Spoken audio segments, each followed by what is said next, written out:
ekule okule mui dilu tilan goli ekule okule mui dilu tilan goli hari bol tai gora hari bol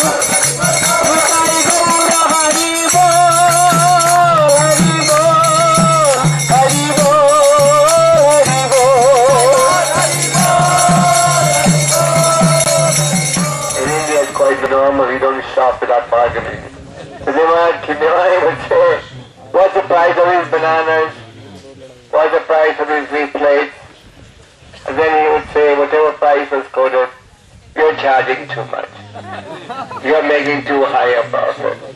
You must be a very wealthy man.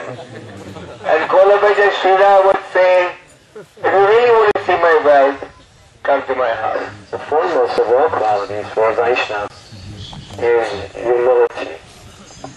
It's outstanding in the character of Kolavecha Srihar. Despite Mahaprabhu's harassment, and at the time he didn't know Mahaprabhu was the Supreme Personality of Godhead. He thought he was just some Brahmana. Very beautiful Brahmana. Sakshi, please. Hare Krishna! Hare Krishna! Krishna Krishna! Hare Hare! Hare Rama! Hare Rama! Rama Rama! Hare... Oh, Brahman. Oh, very nice. That's all I know how to do. I chant Hare Krishna because I like it. Bananas just keep me alive, so I can have profit. So I can get some little prasad. So this is my Kolavecha Srihar. You didn't know him, but he is the great devotee. Nobody can know Vaishnava's heart, but I am living in his heart, and he is living in mine. I am giving benediction to everyone. Srida, ask any benediction you like. Yadavaya Madhavaya Keshavaya Namaha. Yadavaya Madhavaya Keshavaya Namaha. Yadavaya Madhavaya Keshavaya Namaha.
Hariwa. I am Radhika. I am from Mayapur. Actually, I'm just in the age of 11. I was feeling very nervous about the Parikramma because